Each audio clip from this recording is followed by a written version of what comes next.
Continuing from the few topics of the emergence of the market society, beginning with the Crusades, this has added a lot of economic growth to this time period. Although they did not have a great purpose adding to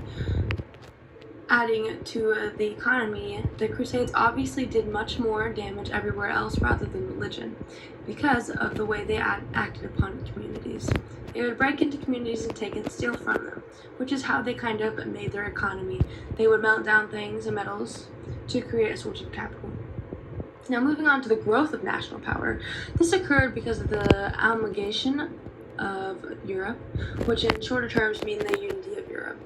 This created stronger economic ties because of many areas held toll stations before. This discouraged many merchants from traveling. Monarchs and burgesses allied to fix this issue and created a more centralized government. This led to the centralization of money and the development of commerce and law. My next topic is exploration. This topic is obviously shorter than others, but still holds much importance. Exploration during this time was very important because it opened up a chance for new growth and opportunity. There was a world of unknown to be found, and this unknown was found by these explorers who would claim it and bring back resources, mainly search for precious metals that they could bring back for profit. Moving into the change of climate, the change of religious climate.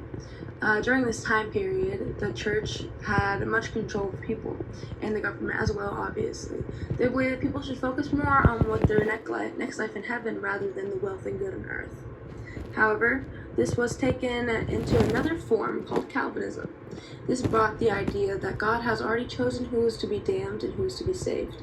So the theory was much more centralized around business and community, since they already could not be saved. So basically, this led to more people wanting to get into business and creating their own money. Lastly, the monetization of capital goods. A lot of capital goods during this time was land and labor. This was a time of lords who owned a lot of lands, and a lot of this people under them. They would have serfs that worked beneath them, and they would, of course, have to pay this lord in some way for living on the land. So they would come up with some sum of money that they would pay to stay and live in the land, which was a form of profit for the lords, which continued to add to the economy.